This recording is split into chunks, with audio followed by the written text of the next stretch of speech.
Quando o assunto é viabilidade de negócios, será que o produtor rural está preparado para analisar os números? Será que ele sabe o que é DRE, payback, taxa interna de retorno? Agora você imagina quando você combina isso com a parte de nutrição, na parte de planejamento, para quem trabalha com pecuária.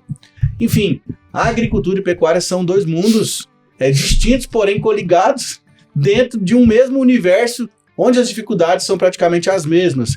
Por quê? Nós estamos falando de uma indústria a céu aberto, onde muitos produtores precisam enfrentar não só as variáveis biológicas, né, quando a gente fala de solo, planta, semente e etc., mas também as variáveis mercadológicas e políticas que esse mercado está sujeito. Por isso nós vamos falar com quem domina o assunto, com quem sabe discutir quando o assunto é agricultura e pecuária. São dois convidados aqui hoje nessa bancada, sendo que um é graduado pela melhor universidade do Brasil em agronomia, né, na UFG, com expertise em planejamento e gestão estratégica, com base em análise de viabilidade de negócios, mapeamento e gestão de processos, além de qualificar indicadores de performance para gestão estruturada e integrada. Que é isso, rapaz? É trem demais. E atualmente ele é gerente de expansão e negócios da AgroAvila, responsável pela compra e venda do confinamento, incluindo aquisição de animais, negociação de insumos agropecuários e operações no mercado financeiro. Ou seja, o homem é o dono da caneta. Já o nosso outro convidado, ele é um renomado profissional, médico veterinário com mais de uma década de experiência em projetos de pecuária lucrativa e também na sala de aula, lógico, com currículo robusto e formação pela UFG, onde, além da graduação, fez mestrado e doutorado em nutrição animal e é o fundador visionário por trás da Naper Team. Nós estamos falando de Lucas Almeida e de Hugo Perón. Sejam todos muito bem-vindos, senhores. Obrigado, Pedrão. Senhoras e todos e a todos, né? Obrigado. Se lascar, rapaz. Aqui não tem Todos? isso, não. Todos não, moço. Aqui é agro. Não tem isso, não. Como é que vocês estão, turma? Só o ouro? Graças a Deus, Pedrão. Bom, primeiramente, deixa eu pegar meus presentes aqui. Bom, isso aí. Fomos bem recebidos aqui pelo Lucas. Em nome do Dr. Marcos Ávila, do João Marcos, filho dele, trouxe aqui umas lembrancinhas para vocês. Pra você, pro Hugo. Deixei uma extra aí, Pedrão. Fica a seu critério. Essa vai pro Pedro ali, ó, que tá ali na... Vai fazer esse repasse. Mas é com muito carinho que a gente traz isso aí pra mostrar pra vocês. Trouxe um do Grupo Avilars, que é a holding, né? Que inclui os hospitais também. Dr. Marcos é oftalmologista. E também da AgroAvila, que são as duas fazendas, uma em Goiás e a outra no Mato Grosso, lá em Confresa. Esse trem de oftalmologia dá mais dinheiro que boi, ou Lucas? Mais dinheiro eu não sei, mas que ele tem mais gosto pelo boi, não sei nem se eu posso falar isso, mas eu sei que ele gosta bastante. Rapaz, deixa eu aproveitar e colar nele aqui, porque minha esposa também é oftalmologista, né? Manda pra lá, no CBCO. Vou mandar pra ela lá no CBCO. Eu também tô precisando operar de miopia, eu já vou pegar uma. Eu acho que já tá precisando nascer de novo. Eu já tô seco, né? Tô precisando fazer a catarata já. Tá, lá faz também, tem o CBCO e tem a Toton lá. Toton faz pro plano de saúde, mas o CBCO são os hospitais particulares ali. Mas se precisar, estamos à disposição lá. Estamos juntos sempre. Show de bola. Hugão, e você então, além de ter a sua exposição no mercado aí, você também tem uma cadeira docente aí, né? Já tô, como diz, bem calejado aí de pecuária, tem um tempinho já que a gente tá. Minha família é toda de pecuarista, né? Veio da pecuária. E a gente vai lutando aí com esse negócio e no meio do caminho resolvi virar professor. Vi que tem uma demanda muito grande de formação de mão de obra. O pessoal reclama bastante, né, que não tem gente capacitada, então eu acho que hoje eu posso dizer que a minha maior contribuição para a pecuária é informar a gente. E a gente vai lutando aí, também atuo dando consultoria para algumas empresas. Agora virei peão do meu pai, eu gosto de falar que é sucessor, né? Eu não tô na sucessão, ainda sou peão dele, ele manda e eu obedeço. A gente tá indo. E aí vamos lutando aí nesse negócio, já tentando fazer essa pecuária melhor aí. Bom demais, então você é professor, consultor... E peão do seu pai? Peão do meu pai. Seu pai é produtor de quê? Meu pai mexe com vaca, né? Pecuária de corte. Meu pai... A família do meu pai desse lado, ela é toda do sul. Eles subiram de lá pra cá pra mexer com fazenda. E aí meu pai tocou o supermercado a vida inteira. Eu não queria ser veterinário, queria mexer com o supermercado dele. Ele não deixou nem a pau. E aí ficou na fazenda. E aí, né, tocou a fazenda durante um tempo. E aí de um tempo pra cá ele tem passado. Ficou meio doente, então a gente trouxe ele aqui pra perto. Então a gente tá ali em Passa Quatro ali, brigando Ué, com as vacas aqui. ali. Estamos pertinho aqui. Beirando a gameleira ali. Por ali. Aí estamos. Na verdade, a estrada de indo pra Silvânia, né? Indo pra Município de Silvânia. Silvânia, de Vianópolis ali. E a gente tá lá. E aí, depois desse último episódio dele, que ele ficou meio. Tá meio em tratamento, eu tô tomando conta da cerca dele lá. Mas tá tudo sob controle. Tá, graças a Deus tá indo. Dando saúde. E como é que você foi? Por que você escolheu veterinário? Como é que foi essa história aí? Cara, o que acontece? Eu estudei aqui, meu pai tinha um supermercado em Aparecida de Goiânia, né? Como é que chamava? Fala pra nós o nome. Supermercado Santa Luzia, lá no Cidade de Veracruz. Aí, ó. Fica aqui para hora que ele assistir e falar, ele sabe que eu queria ter mexido no supermercado, ele não deixou. A margem é menor que de Como é que é o nome do seu pai? Seu Hilário. Seu Hilário, obrigado por não ter deixado ele mexer com o seu mercado e virar pra pecuária, viu, seu Hilário? Muito obrigado. Seu Hilário não deixou, não, de jeito nenhum. E aí, na época que foi pra eu decidir, pra fazer, né, pra escolher o curso, na época tinha teste vocacional, hoje não tem isso mais, né? Aí botou, né? Meu pai sempre mexeu com fazenda, então, em paralelo a isso, a gente sempre teve esse contato. Então, como ele não deixou eu ir pra administração, que era o que eu queria, aí eu tinha a opção na época de veterinária ou zootecnia. Na época, veterinária só existia pública aqui na UFG e zootecnia existia pública em São Luís de Montes Belos. Uhum. Então, na verdade, no primeiro momento eu passei pra zootecnia lá. Na hora de ir embora, que eu entrei dentro do carro, minha mãe ficou estressada, brava, que não era, que o Hugo que ela conhecia ia mudar. Passou um pouco, saiu o resultado da UFG e aí eu fiquei por aqui. Aí, ó. Mas assim, mas de todo jeito eu falo pra todo mundo que eu sempre entrei na veterinária pensando em ganhar dinheiro. Eu tinha um número comigo que o veterinário do meu pai ganhava 10 mil por mês na época, né? Esse era meu número. Então sempre foi nesse sentido. 10 mil hoje você já faz no supermercado, né? 10 mil hoje eu tô pagando só as fraldas dos meninos lá em casa. Aí sempre foi nisso, sabe? Sempre gostei muito da pecuária, por esse convívio, mas não entrei pra dizer eu amo os animais, adoro, mas eu gosto muito de... Tem que pagar a conta. Mas você arrepende, não? De não ter tocado supermercado? Não, de ter feito veterinário? Seguido nessa carreira? Cara, assim, ó, tem uma coisa legal que eu falo sempre assim, eu tenho um filho agora, né? Tem hora que eu falo que se ele quiser fazer, que eu e a mãe somos veterinários, nós dois. Tem hora que eu falo que se ele quiser ser veterinário, ele vai apanhar todo dia. Mas é brincadeira, eu não me arrependo, não.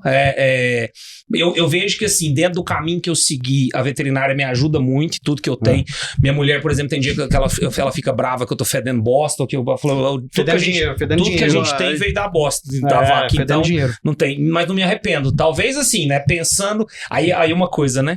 Tem gente que fala assim, se eu tivesse a cabeça que eu tenho hoje, eu faria outra coisa. Cara, não, como diz, qual a pessoa que não quer isso, Se né? tivesse 6 feito, era um porco também, entendeu?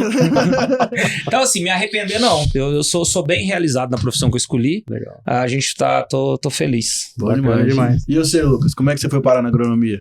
Olha, meu pai é agrônomo, minha mãe é psicóloga e nunca tiveram influência nenhuma na minha escolha mesmo, assim.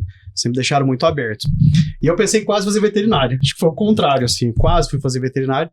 E aí meu pai conheceu o Edivar na época. Um abraço, Edivar Madureira, nosso eterno professor ali, reitor da UFG. Era muito amigo do Edivar. E aí me apresentou ali. Fui conhecer a escola de agronomia e veterinário. Quando eu vi que veterinário cuidava mais da saúde animal e eu queria mais a parte de produção, meu pai falou, então você vai fazer agronomia e tal. E ali eu me apaixonei. Logo meu pai comprou uma terrinha também, lá no norte de Goiás. Começamos a mexer com cria e recria. Lá em Araguapaz, né? Você tava Lá falando? em Araguapaz, isso. Água e Paz. Água e Paz. Do lado do El Amor lá, do Zezé? Um pouquinho antes ali, mas é um pouquinho antes ali.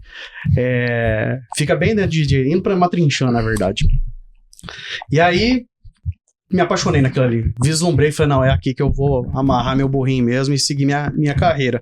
Fiz agronomia, aí fiz na época tinha em Uberlândia, se não me engano, a UFO. Fiz em Uberlândia. Aí não passei em Uberlândia e passei aqui. E aí minha mãe falou, não, fica quietinha aqui. Acho que foi o mesmo desespero dela. Acho que ela deu graças a Deus de eu não ter passado lá em Uberlândia. Fiquei aqui, fiz. E até estudamos junto, né? Fizemos algumas matérias juntos lá durante o curso. Em 82, né? 83. Aí foi meu pai. Eu me formei em 2010, isso. Eu formei em 2013. 2010 Você é meu veterano. Eu formei em 2010. E aí, desde lá, comecei a mexer com tomate industrial, que não tem nada que ver com isso. Pois é, né? Você rodou bem essa parte, né, Lucas? Rodei bastante. Fiquei 14 anos mexendo 14 anos? 14 anos mexendo com tomate industrial. Industrial, né? Tomate que vira pra molho, ketchup, extrato e etc. E aí, comecei trabalhando ali em Morrinhos, inicialmente na saudosa Agroquima, né? Fizemos estágio lá, ainda tenho grandes amigos que trabalham lá. E de lá pulei pra Singenta, não sei nem se pode falar. Pode tranquilo. Mas aí foi chamada os boletos lá pra turma, mas eu fui trabalhar na Singenta, ali sim eu entrei de cara nesse tomate industrial. E aí fui morar em Lusiânia, Morrinhos e tal, mais na parte de pesquisa e desenvolvimento. Aí depois fui trabalhar na Heinz, lá em Nerópolis. Lá fiquei 4 anos e pouquinho lá. Gigantesco lá a indústria, né? Cuidava da safra daqui e ajudava bastante na safra da Venezuela. E assim, só pra me entender, Lucas, a Heinz, ela trabalha meio que integrado com os produtores, né? Ela dá o pacote tecnológico e compra a produção, não é isso? Isso. Bom, eu vou falar até 2018 como é que era, não sei como é que é hoje, mas até 2018 a gente fornecia os insumos para os produtores, né? Então a gente comprava sementes, fazia as mudas em alguns viveiros aqui de Goiás, fornecia as mudas, os fertilizantes, os defensivos e até uma grana mesmo para ajudar ali num aporte inicial para eles tocarem a lavoura. O produtor entra, claro, com a parte de irrigação, só planta sob pivô irrigado, pivô central, perdão, com a parte de maquinário, pessoas, energia elétrica, etc. E é um contrato de compra e venda exclusivo. Então, toda a produção tem que ser direcionada para a indústria e a indústria tem a obrigação de comprar toda a produção. Num preço pré-estabelecido. Esse valor que ela aportou no início. Exato. Aí entra lá, a hora que entra o tomate, gera o saldo monetizado, aquele abatido do saldo que o produtor tem, tanto em dinheiro antecipado quanto nos defensivos que foram direcionados para ele, para aqueles pivôs, né, especificamente. E aí depois a gente depositava o saldo líquido na conta dele. E a vantagem na época, até 2018, também que tinha o milho doce, né? Então, depois do tomate entrava o milho, já entrava a soja, né? Das latinhas da marca Quero.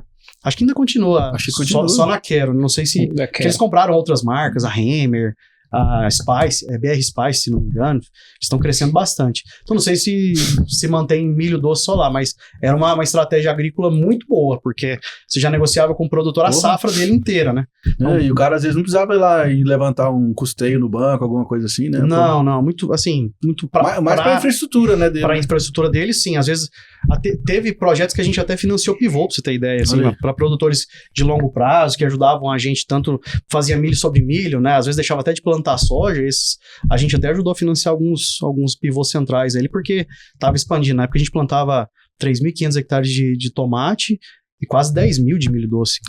Era área pra caramba. Era todo dia contratando, plantando, cuidando, colhendo, transportando todo santo dia. Milho, né? E aí, como é que você foi parar na pecuária?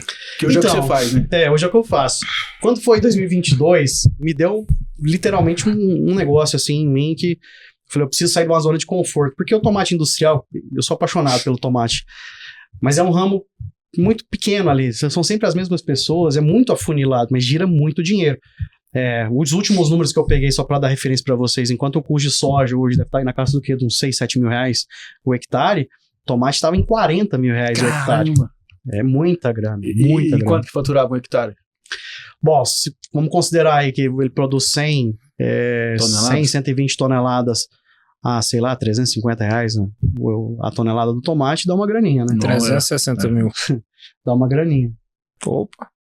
Não é isso? Acho que é isso mesmo. Não, 120 toneladas a 30 reais. Dá 360. 36 mil. A conta não fecha. Não, 360 mil. 360? É porque tá tendo zero demais aqui, ó. Mas 100 vezes 120 toneladas vezes 350 toneladas. Isso. 42 mil. Então, tá certo. Então, assim, só pra você ter ideia, o break-even já tá alto ali, né?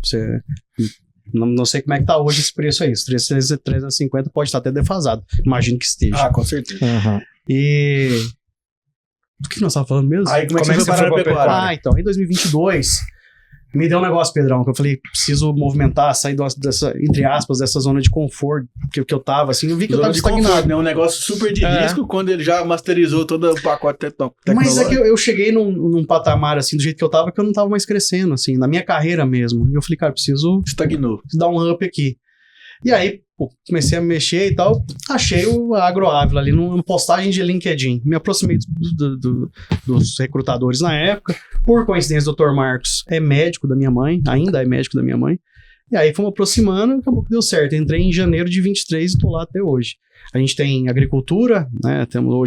Plantamos 2.500 hectares de lavoura. De soja? De soja, 2.000 de sorgo. na safrinha. Temos um confinamento hoje para quase 10 mil animais estáticos. Um armazém de grãos para 450 mil sacas de soja. E a lavoura serve para atender o confinamento. Isso.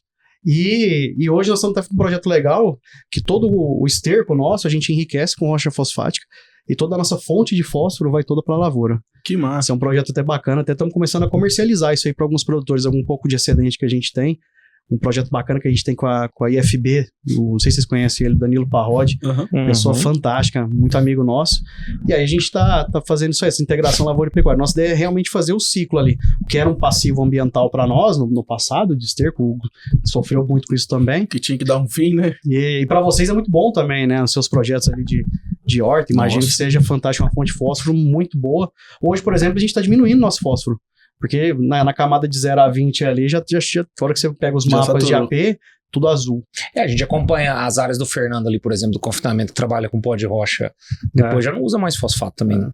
O que a gente tá fazendo agora é, às vezes, trabalhar com pânico, alguma coisa, para descer esse fosfato. E é um dos elementos mais caros, né? Na adubação. Caríssimo. Né? Hoje um ponto de MAP aí deve estar na casa de uns 10, 11 reais. Um ponto de fósforo de orgânico aí tá na casa de 4,50, 5 reais, é metade do preço.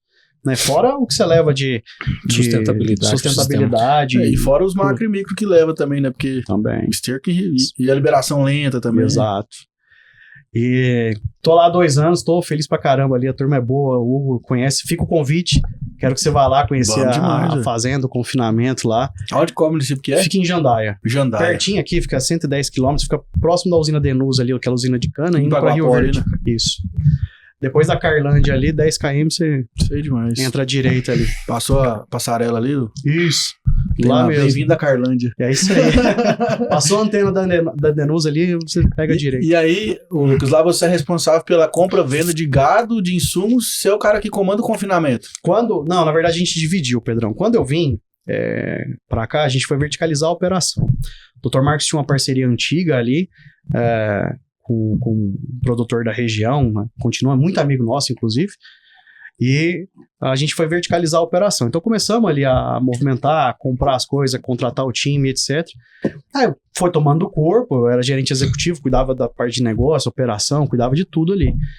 Foi tomando um corpo que a gente falou, precisamos dividir. Então trouxemos o gerente lá de Mato Grosso para cá, Kleber, que começa a cuidar da operação. Então hoje o Clebão fica lá na fazenda, cuida de toda a parte de operação, trato, armazém, toda a parte da infraestrutura, TI. Pega no chifre do boi. Ele tá lá no front da batalha mesmo.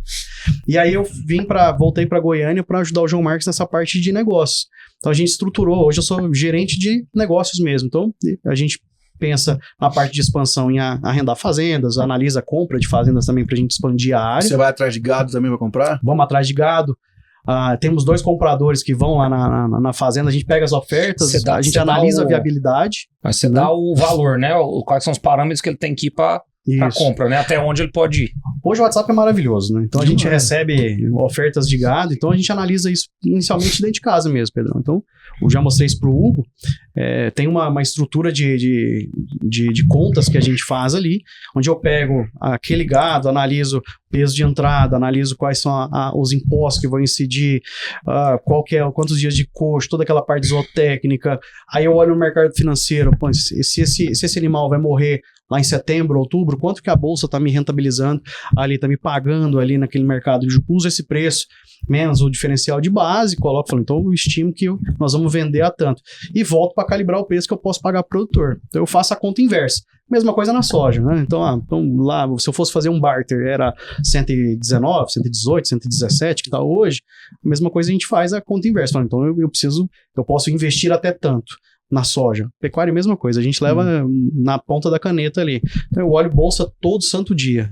Aliás, na frente da minha mesa tem uma televisão lá que só toca isso. E você que faz as operações dos contratos. Isso. E aí, você que trava. Tem o diretor agropecuário e os compradores, eles ficam com a parte operacional lá do carregamento, verificar se o gado realmente existe, né? Se não tá doente, se não tem passivo. Se não tem passivo, etc. E eu fico com a parte do mercado financeiro. Travou, por protocolo, por POP, né, procedimento operacional padrão desenhado nosso, na compra dos animais eu já travo lá na B3 de 60% a 80%. Ou em futuros, né, contrato E é só animal próprio. Só animal próprio. Não faz engorda de terceiro. Zero de boitel, zero de terceiro, 100% animal próprio. 10 mil animais. Hoje, nós vamos abater no ano, o plano nosso está em 23 mil, a última estimativa. A capacidade é de 10 mil estática, né? Estático, nós são de 10 mil animais hoje, né? Mas, inclusive, acabamos de duplicar o confinamento, né? Ficou pronto. Você não conheceu ainda, né? O confinamento não novo, chama, né? Só chama pra trabalhar. Pra chorar, ele não vai, não. Mas a ideia nossa é essa. Então, a gente tem uma parceria forte com o frigorífico que abate para nós tanto a parte dos Angus. A gente pensa em abater de 10 a 12 mil fêmeas Angus e de 10 mil, 11 mil boi inteiro ali, Angus ou Nelore, né? Um movimentinho. É um movimentinho razoável, mas assim, vemos um crescimento também muito grande, né? Em 2023 abatemos pouco mais de 5 mil cabeças, 2024 terminamos com quase 15 mil cabeças e 2025 estamos para 23 mil, 25 mil, se Deus assim permitir, mas estamos E o que viabilizou isso, Pedrão, foi justamente essa gestão do mercado financeiro, exato, assim, gestão de compra, sabe, a preocupar assim, lá na frente, quanto é que nós vamos vender? Já dizia o ditado, né? Boi você ganha dinheiro na compra, né, Gão? Mas é um trem engraçado, porque assim, né? Quando eu conheço o Lucas tem muito tempo, né? Mas quando ele tava... Ele já... Você vai contar. Não, a gente não pode nem contar o passado, que é perigoso. Agora a gente é tudo, né? Homem de família, sério. Mas quando eu conheci o projeto do Lucas até, né, conversando e tal, tem até um ex-aluno meu que tá lá com ele, quando a gente chega lá dentro, assim, do escritório, é impressionante o nível de controle que eles têm, né? E se você pensar, e vamos colocar o primeiro ano de 5 mil foi que ano? 2023. Um ano que todo mundo tava falando que pecuária não dava dinheiro, né? Tava na baixa, né? E aí os caras vêm subindo. Quando eu entrei... a gente chegou a 180 em vaca, né? Quando eu entrei, eu me lembro dessa reunião, assim, em março de 2023, Dr. Marcos na sala, a gente falou, não vamos mexer com confinamento esse ano. Não vamos mexer. Não vamos mexer, fomos pro mercado financeiro. Já matamos. O que é mais interessante, porque assim, essa que é a grande questão, né? A gente discute bastante gestão, só que é muito interessante isso na pecuária, porque a turma, em vez de comprar na baixa, não, ele prefere parar ou fazer qualquer coisa. Mas isso é mercado financeiro, né? O Bitcoin sobe, todo mundo quer comprar Bitcoin. O Bitcoin cai, todo mundo quer vender o Bitcoin. Tem um pessoal que fala bastante, né, que até a história do ciclo pecuário, o pessoal fala assim, que a gente discute bastante isso lá na internet, a turma fala assim, mas com tanta gente estudando o ciclo pecuário, por que até hoje não mudou o ciclo? Porque 90% dos negócios não são feitos com base na caneta e no papel, né? Exatamente. Eles não são feitos com... Essa conta, por exemplo, né, a gente cansa de tentar fazer ela na fazenda. Cara, se você vai comprar um boi de tanto, você tem que pensar no preço que você vai vender. Mas aí o pessoal acha que pecuária é diferente, né? Que a música lá, meu juro tá no pasto engordando e crescendo, e é onde que tá, a pecuária mudou muito, né? Exatamente. Esse é um negócio muito legal do projeto deles, que assim... Cara, você atende lá o projeto deles? Não, ele não me paga, né? Não quer pagar, coisa carinho, quer só na barganha. Não, porque senão tem que sair pra dar lugar pra ele. Mas é muito legal, cara. É um projeto muito bacana quando a gente entra lá na sala do João Marcos, né? É impressionante o nível de controle, assim, ó, parece realmente sei lá. O João Marcos tem 12 televisões na frente dele. 12 televisões? 12 na sala dele. A sala dele é grande. Sojas... Grão, estoque de insumos pecuários, quanto que eu tô comprando de sorgo, a gente compra bastante sorgo ali na região. Mesmo produzindo sorgo ainda precisa comprar. Pedrão, ou é mais mercado operação? Eu origino, assim, de terceiros mesmo, de produtores da região, coisa de 200 a 250 mil sacas de sorgo por ano. É coisa pra caramba. Um dos silos lá que o Clebão cuida na fazenda, eu deixo quietinho pro nós do sorgo ali, entendeu? Pra você ter ideia do tanto que a gente origina. E... tem outras telas de são números BI, assim, números financeiros, meteorologia, resultado por talhão, inacreditável. Você tem gestão que ir lá à vista. Gestão à vista. Literalmente. E tudo por BI. E a gente evita, inclusive, alimentação por planilha. Tudo via sistema. Então, a gente implementou agora a TOTOS. Eu sei que é um investimento bem significativo, mas você chega num patamar que você precisa, que não é custo mais, é um investimento. Volume de negociação aí e de operação justifica, né? Mas até no pequeno, eu comento sempre o seguinte, qual que é o grande problema que eu vejo das fazendas hoje? Muitas vezes o cara tem lá 30 planilhas, aí ele sai preenchendo e tal, só quando ele passa nos primeiros 15 dias que ele não tem informação nenhuma, Ele tem um monte de dados coletados, mas ele não tem informação nenhuma. Agora, lá não, o legal de vocês é esse, né? Todos os dados que são coletados, parece que é muita coisa, mas todos chegam num número comum para analisar, né? Sim. Então, acho que isso é muito importante, porque a turma sempre tá assim, hoje agora tá na moda, né? Tem um monte de software, um monte de aplicativo, todo mundo agora é consultor de número, o cara vira consultor de fazenda. Mentoria. Nossa, tem, cara. Aí você chega na fazenda do cara, ele tem 200 mil planilhas preenchidas.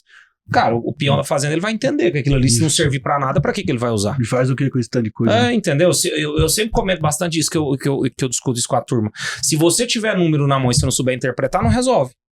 E é uma questão seguinte, também não adianta resolver, não adianta eu interpretar depois que o problema aconteceu. Perfeito, é isso aí. Porque depois que aconteceu é fácil analisar, né? Fácil demais, né? E eu vejo essa dificuldade muito grande, e o projeto deles é muito legal nisso. Porque eles, assim, é claro que você não tem acerto 100%, né? Se não tivesse, não tava aqui, né? Tava investindo em outras coisas. E aí o cara vai e ele consegue ter um acerto bem maior. Eu acho que isso que é o legal desse projeto. Eu até comentei no evento da Scott lá, turma, gostou bastante. Eu falei, o mercado financeiro não serve para ganhar dinheiro. Serve para você dormir tranquilo. E é a pura verdade.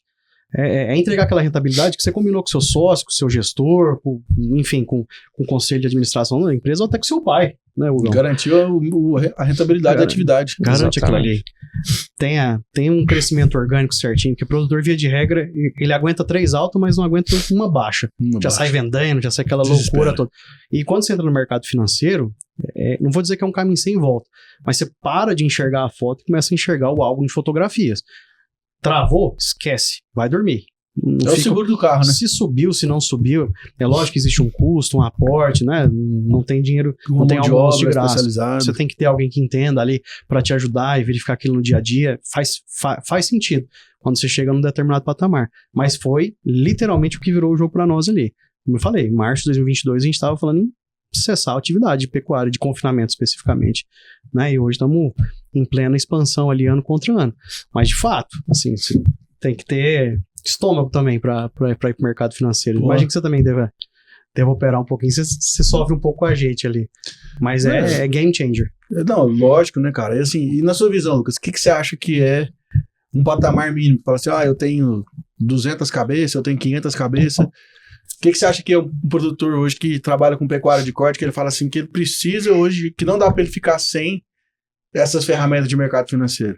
Pedrão, nunca fiz uma conta assim, matemática, para falar até aqui vai, mas eu vou até pedir ajuda pro Hugo aí. Eu acho que acima de 1.500 cabeças ali de estático, você já pode começar. Porque nós estamos falando de um contrato aí, né, que são 330 arrobas. 330 arrobas, que vai pagar em torno de R$2 por arroba aí, não é? Por aí. Pra fazer um contrato? Por aí. Mas nem só isso, né? A gente tem que tomar bastante cuidado assim também, né? Porque eu não sei como é que é o público. A gente tem desde o pecuarista de 10 vaquinhas até o cara de 1 milhão de cabeças, né? Aí muitas vezes ele pensa, não, mas isso aí é porque os caras movimentam 30 mil cabeças por ano. Cara, não é. Não é. Tem fazenda, por exemplo, que você bota uma conta simples. Quanto que você gasta de sal por mês? Quantas vezes o produtor liga pra gente lá, o cliente, meu sal acabou. Tá certo, parece que é uma informação pequena, né? Meu gato vai ficar sem sal 3, 4 dias até chegar. Mas quando você vai puxando o nó pra trás, aquilo é muito maior. Tem muitos outros problemas envolvidos. Lá né? Em casa mesmo, assim, meu pai é pequenininho ali. Como é que eu comecei? Vamos montar um orçamento? Como é que você monta o orçamento? Falei, pai, vamos pegar e rasgar a conta bancária nossa sua aqui, de trás pra frente, e ver tudo que nós gastamos, centavo por centavo.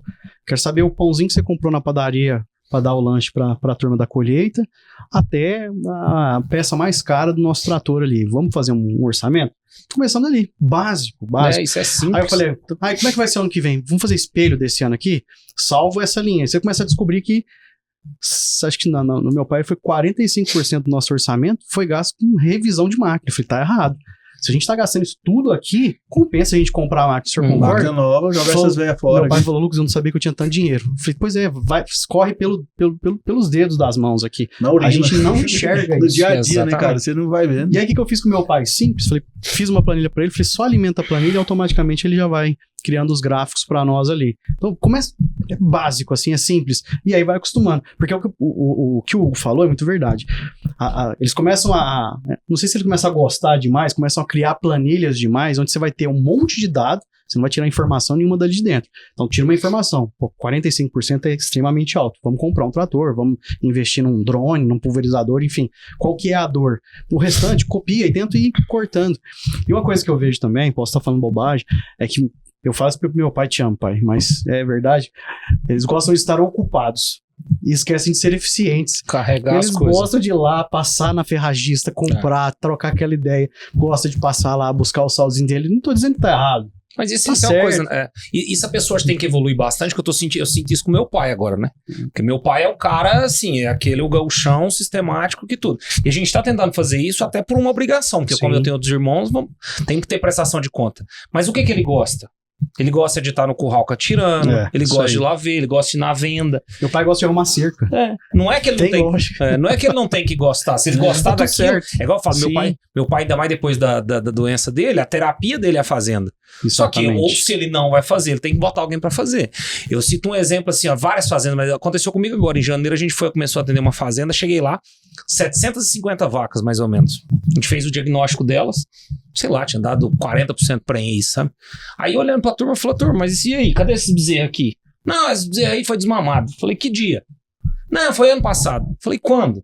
Sabe, não tem nada pra trás. Então você pega assim, uma fazenda relativamente grande, 750. A Eu área tô dela, falando de 2, 3 milhões de reais aí. Por só em animais, né? Só em animais. Só imobilizado. Aí assim, a fazenda tinha uma característica que poucos animais estavam prenhes, poucos animais estavam paridos e cadê? Cadê o desmame? Não, foi tal dia. Falei, pega lá pra trás, vamos pegar pra trás. Quando você começar a fazer essa conta, você vai ver o tanto que pecuária é um negócio complicado. Não falo que é fácil hora nenhuma, de jeito nenhum, é difícil pra caramba. Só que se você não tem um número, você não sabe. Cara, e assim, ó, o que tem de pecuarista hoje que ganha menos que a taxa Selic, Ixi, que ele poderia estar com dinheiro dormindo lá forgado e recebendo pingado lá todo mês sem fazer nada e tá sofrendo uma atividade com baixa eficiência, né? Isso é verdade. É, Uma vez eu quase fui expulso de uma fazenda por causa disso.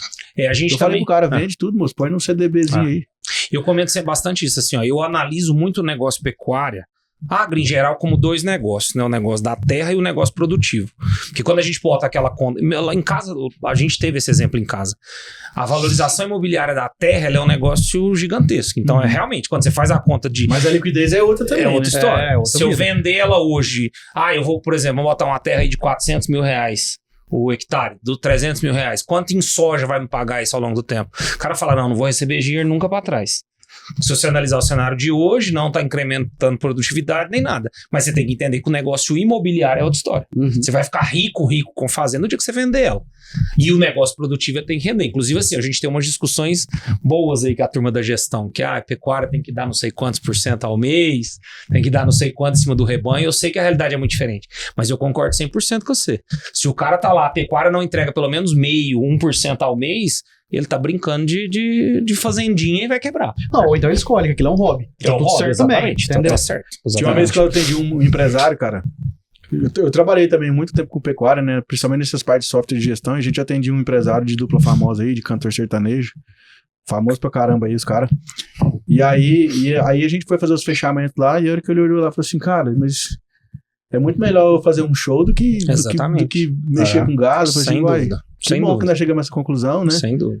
Então... Eu brinco sempre assim, ó. A melhor hora... Esse, por exemplo, essa fazenda...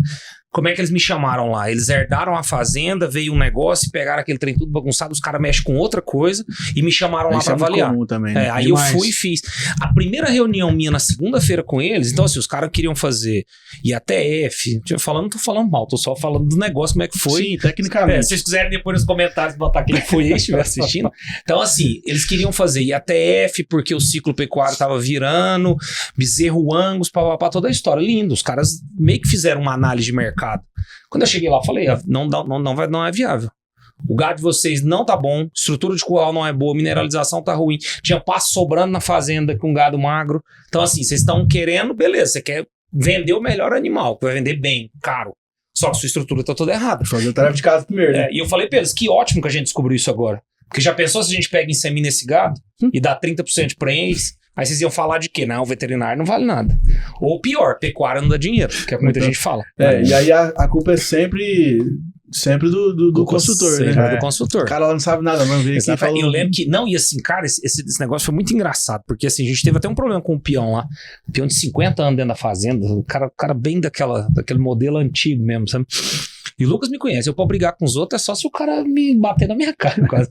E assim, a gente foi levando, e no final, no dia da conversa, eles falavam assim, não, mas a gente vai te pagar bem por isso. Eu falei, cara, eu não quero seu dinheiro, não. Sinceramente, eu não quero seu dinheiro. Porque assim, eu posso ganhar muito dinheiro com você agora, mas eu sei que seu resultado não vai. Eu quero é cuidar da sua fazenda 15 anos. Aí sim, então os caras agora estão tocando um outro projeto. Mas assim, o próprio pecuarista tem um receio quando a gente chega para ele e fala, né? Não, seu projeto tá inviável agora. E o cara da agricultura não faz isso, né? Isso, eu tento trazer um pouco assim da agricultura para cá, por quê? Você vai arrumar briga comigo? Hã? Não faz, não? Faz? Lógico que faz. Que eu vejo assim, ó, os caras que vêm comigo, por exemplo, que ele é da agricultura, esses caras vêm melhor. Sabe, aquele cara, por exemplo, que a agricultura sempre foi a principal atividade dele.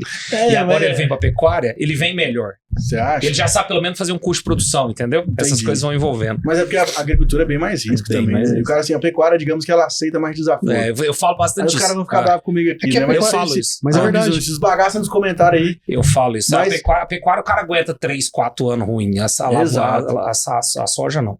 É que a soja é tiro único. Você tem uma chance pra acertar ou errar, entendeu? Ao longo do ano, você consegue corrigir alguma coisa ou outra no gado.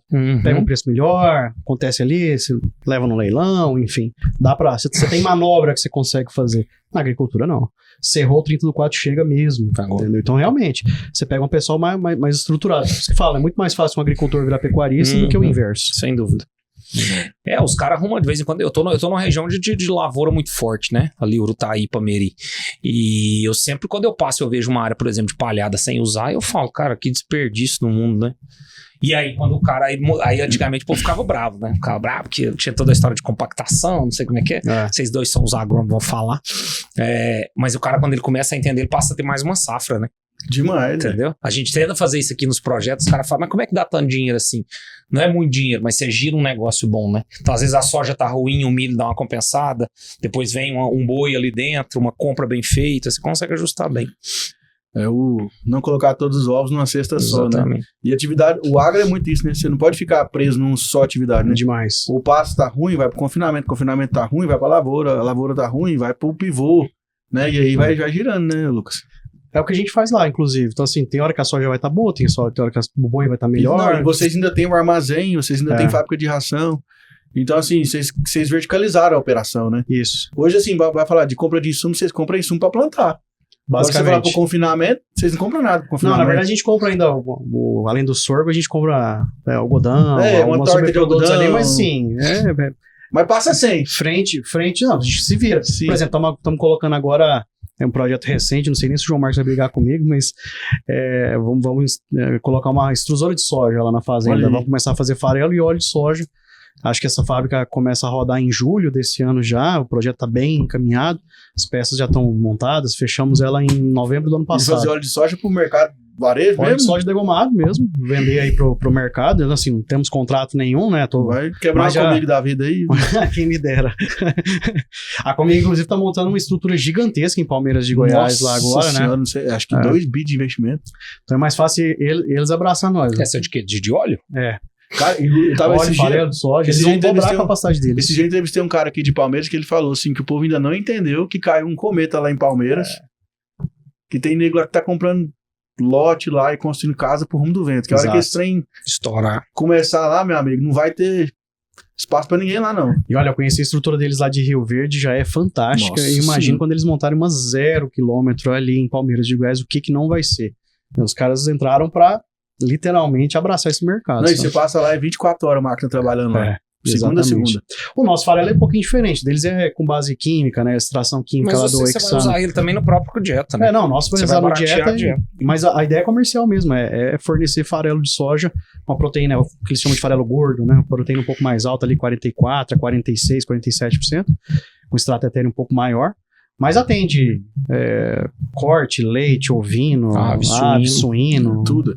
E lá no confinamento lá, Lucas, da Agroávila lá, vocês compram o gado magro e põem direto no confinamento, ou vocês compram lá o bezerro desmamado, vai com ele até o ponto de boi magro e leva pro confinamento? Como é que é o ciclo pecuário lá? Pedrão, nós temos 2 projetos lá, assim, dois tipos de compra principal.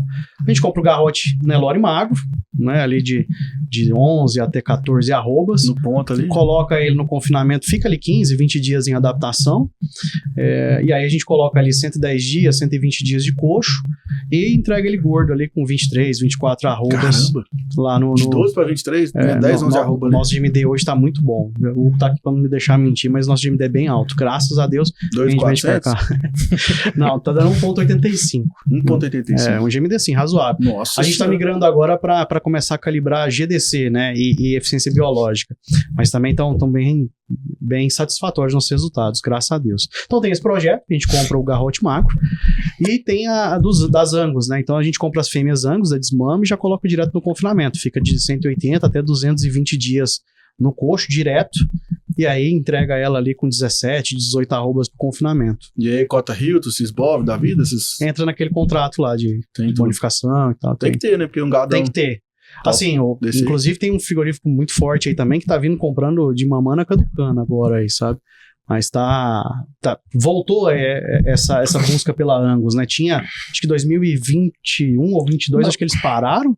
Aí eu tava no tomate, né? Então pode me ajudar. Você também pode me ajudar porque aqui. tava caro demais pra comprar. Mas encareceu. Né? Eu me lembro de pessoas falando que tinha contrato a 35%, 40%. Aí vira leilão.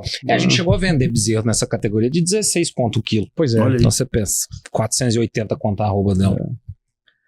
Só que eu não sei, o Barcelos até falou um negócio interessante no evento dele, que o Brasil pode se preparar, né, coisas de futuro, não sei quanto tempo, o ágio do bezerro vai ser de 50%. Que é o que acontece nos outros mercados. Não duvido. Também não duvido, mas todo o cenário. Exatamente. Estados Unidos, você sabe que ele antecipa o que vai acontecer aqui. Né? Exatamente. Então, mas assim, você pega, até você colocou hoje lá, né, qual que é a pergunta de 1 milhão, né, quanto que vai valer o bezerro no final desse ano e tal. Se a gente pegar, por exemplo, a gente chegou a vender bezerro de 15, 16 reais. Todo o cenário pecuário na virada, eu vendo mais caro. Então vou esperar ele aí pelo menos de 17, 18. E aí você vai pensar, né? Hoje, por exemplo, a gente trabalha com ágio de 30, 35% no máximo. Se a gente for ter que trabalhar com 50, a pecuária vai ter que mudar, porque senão você não dilui esse ágio. Não, a média hoje é 27,5%. Rapaz, eu lembro quando eu era... É porque aí isso impacta direto na relação de troca. Né? Exatamente. Eu lembro quando eu era menino que era um boi gordo dava 3 bezerros. 3 bezerros. Hoje um boi gordo dá quantos bezerros? Hoje a relação de troca não é tão ruim ainda não. Ela ainda é boa. Não, mas já teve ruim esse dia, né?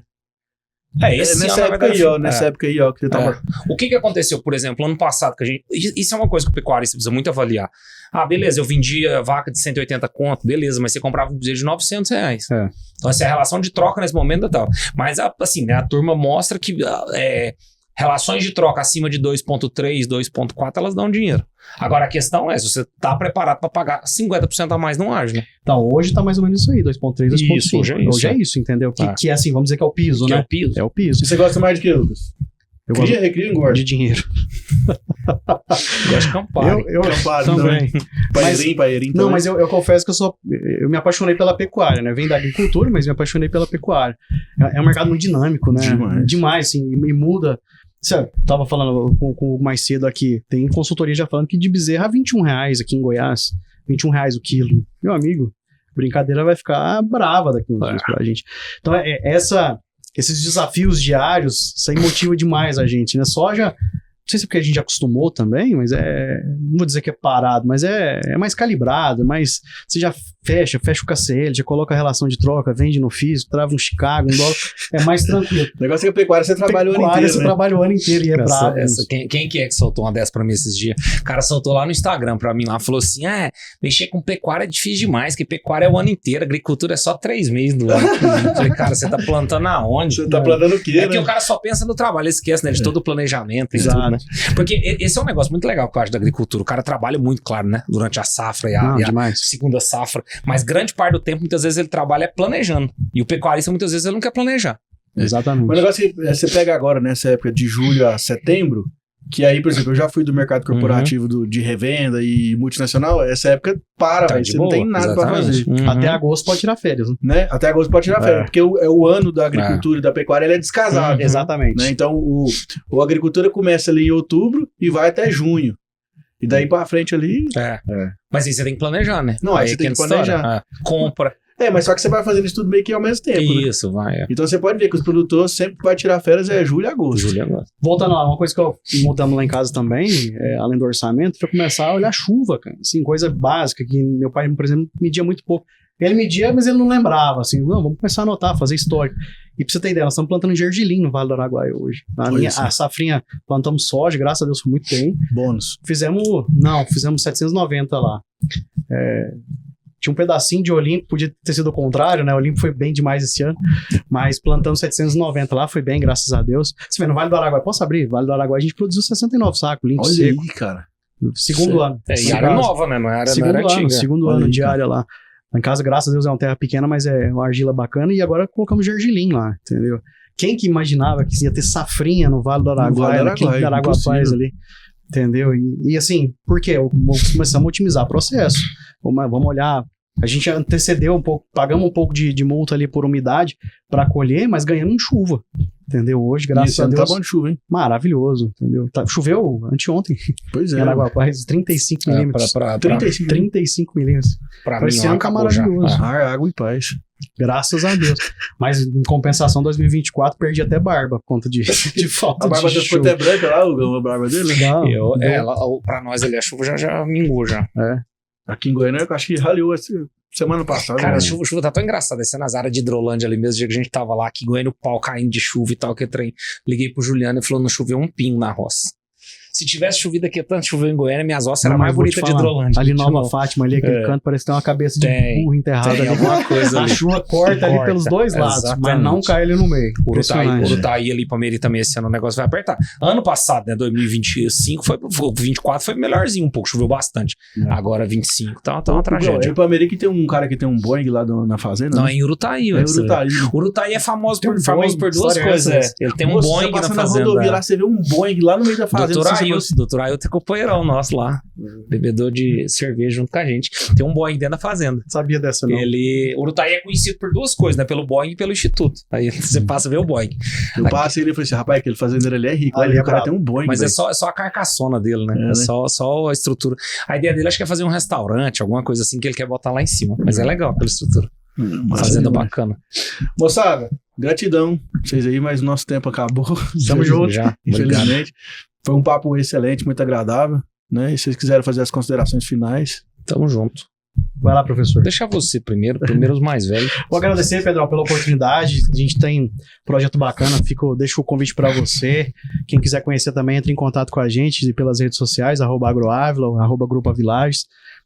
Gosto muito de conhecer também, então se quer conhecer a Agroávila, eu só tenho uma exigência, eu tenho que conhecer de volta também.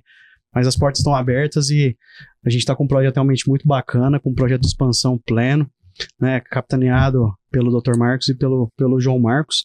E, de novo, obrigado pela parceria, pela disposição aí de estar sempre conversando com a gente. E estamos aí dispostos a fazer novos podcasts no futuro. Temos que fazer um com o Dr. Marcos aqui. Vamos chamar ele, claro. Ele adora. Legal. Conversar, só que aí você vai ter que reservar umas 4 horas aqui nesse podcast aqui. Não dá nada não. Que ele gosta demais. Legal. Mas obrigado. Tamo junto. Obrigado, Pedro. Obrigado aí pela turma. Obrigado por quem acompanhou. Quem quiser, né, também acompanhar um pouco, tem meu Instagram lá, Professor Hugo Peron. Diariamente tem conteúdo lá. E aí podem mandar, podem tirar dúvida. Tem curso online, tem... A ideia é realmente que a gente melhore essa pecuária aí. Sei que é uma atividade muito, muito complicada, né? Passo por isso no dia a dia, mas eu acho que é uma atividade que a gente tem muito a melhorar ainda. Então, perfeito. Melhorando um pouquinho de cada fazenda, a gente consegue ter uma produtividade muito melhor. E principalmente, né? Eu falo sempre assim, é prazeroso, né? Eu trabalho com pecuária porque, além do negócio dar dinheiro, eu gosto do que eu faço. Então, eu acho que a gente tem só que olhar ela com mais carinho um pouco. Se a gente olhar igual a gente olha para agricultura, ela vai muito bem. Então, fica o convite lá para vocês conhecerem. Hugo Peron? Professor Hugo Peron. Hugo Peron. Prof. Hugo Peron. Prof. Hugo Peron. O cara é parente dos Peron lá da Argentina. Rapaz, diz que tem um negócio, mas até hoje eu nunca investiguei direito. Ele é dos bastardos da Argentina. Meu avô contar, mas meu avô mentia demais, sabe? Aí eu não sei. Tem um tio que fala que tem. Depois eu vou investigar esse trem a fundo. Peronista, o cara é peronista. Analisar. Não, sou não. Deus me livre. Fora. Deu motosserra. Você é qual, Gauss? Ô, Lucas, meu Instagram é @lucas.ralmeida. Lucas.ralmeida. Isso. Você posta lá também coisas, né? Pedro, muito pouco, viu? Confesso, sim, mais, mas vamos começar a movimentar esse Instagram, dividir mais com a turma o nosso dia a dia ali. Tá? É bem bacana. Vamos começar a mexer. O Hugo Bora. briga demais comigo, que eu não mexo com o Tem que Instagram. fazer, O Hugo é cara. blogueiro, né? O Hugo é blogueiro. Blogueirão. Um blogueirinho não, blogueirão. Esse aí gosta. Ele vai tomar um café com um sapinho e ele já posta. No próximo podcast aí eu arrumo um Campari pra nós. tomar. Na hora, boa. Aí sim. Não, patrocinado pela Agroaves, Campari. Aí, ó, agora já pode marcar aí, gente. Tá marcado, patrocinado pela Agroaves, Campari aí pra gente tomar. Aí também tem que ter um boizinho do confinamento também, né? Um tira-gostinho, né? Não é possível, né? Né? Vai. Tu vai ficar só 10 falando de mil. produzir? Não, mas né? essa parte é sua, não? 25 Não, mil mas cabeças. você sabe que eu fiz um evento ano passado, ele levou carne lá pra nós? É mesmo? É. Ué, Eu então, não sei se vocês como é que ele morreu lá, né? Se foi. Não, então na próxima eu vou trazer o Campari, um bife ancho e uma picanha pra nós. isso. Pronto, aí eu vou trazer um carvão, então. Boa. É isso aí, moçada. Valeu você que acompanhou mais um episódio nosso aqui do podcast Agro 2. Tem mais de 400 episódios aí na galeria do canal. Aproveita, maratona tudo aí. Quando você tá viajando, cortando o Brasilzão, tá dentro da colhedeira, tá aí trabalhando, vai escutar coisa boa que agrega valor na sua vida. Fechou? Inscreve no canal, deixa seu like.